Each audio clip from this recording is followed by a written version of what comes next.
We've been several weeks into the quarantine, and so we've decided to discuss the common challenges and issues that you might be having when working from home. For instance, there could be like important tasks, but not urgent ones, and vice versa. You can really prioritize these tasks, which is the most urgent, and do it first, and then like push the other tasks along this axis and fulfill them according to their urgency. And I know a lot of people struggle with that, especially when it's time to finally start working, but you're not really feeling like working. Or maybe exercising as well, another thing a lot of people can relate to, right? When you're like, okay, I will need to go and do like an hour of working out, kind of trying to trick yourself that, okay, what I'm going to do is just do this thing for 2 minutes.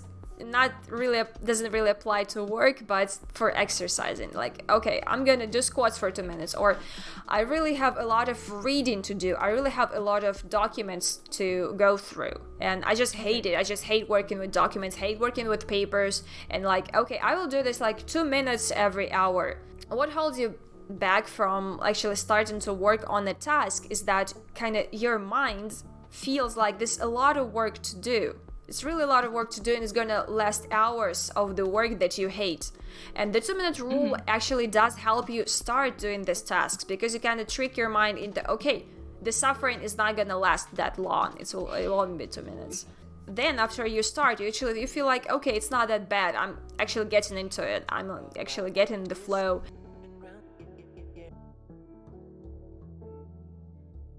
What I wanted to point out is that taking regular breaks is actually very important, because, you know, people are used to working or like doing a lot of tasks just in one take, in one sitting, and this is harmful because you're actually like wasting your energy. It's always like this. You always have multiple projects running at the same time, and it's really hard because you feel like, okay, I have to meet all the deadlines, I have to do all the tasks, and I have to be, you know, the best person, the best worker, and I have to do everything in time, so I can't waste my time. So what we all should be doing is actually taking breaks, and remember that when we are taking a break, we're not wasting time, we're recharging, we're getting back our energy that we spent on our project, on the work that we love to do, but we need to get that energy back.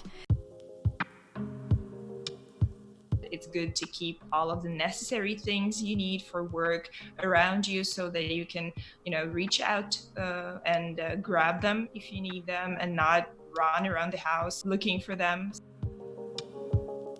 When, you know, you have your significant other, or you have your mother-in-law, your brother, your sister, and everyone wants to talk to you at the same time. Well, I guess that with adults it's easier because you can ask them not to bother you for some time, but sometimes it doesn't really work for you. So maybe you could find some place of isolation within your apartment or house if it's possible, and just ask them not to bother you for some time. But this is challenging, really, especially when you're locked down with all of these people.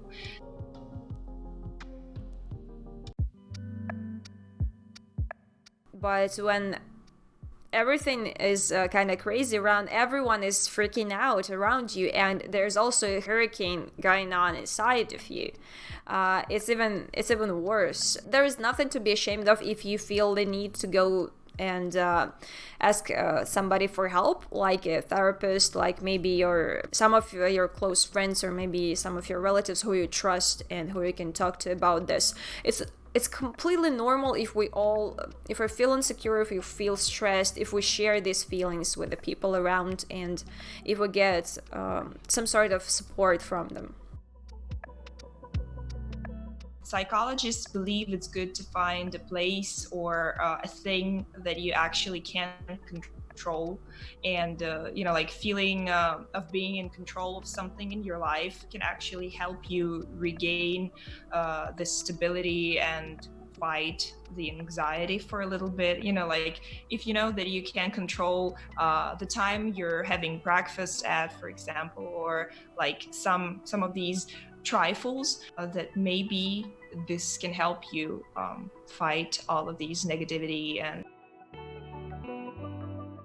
so we all just gotta, relax a little bit and, kind of accept the fact that we cannot do anything with the situation. And if you cannot do anything about the situation, then there are two ways you could go about it. The first one is to try and find something positive about it, just for yourself to kind of come to terms with it, right? Mm-hmm. There are some positive things about the situation. Maybe there's one thing, maybe there are multiple things. The second way is to, you cannot change anything. Try and use this to your advantage, and you have a lot of free time. So what can you do with your free time? You can go and learn. You can go and spend time with your family. You can go and, up your skills. You can take a course. Of course, we're no therapists, so I cannot say that, it's some professional advice, but, to the, as much as we can, we just try and kind of cheer you guys up, so you're not feeling too lonely with what you're feeling, because we're all feeling the same, pretty much the same right now, especially if you're in the creative industry or if you're in tech or IT industry. The picture is pretty similar, really. So if you guys have something to say, shout out in the comments. We're reading the monitor in the comments, we're replying to all the comments, so if you have something to say, just please do.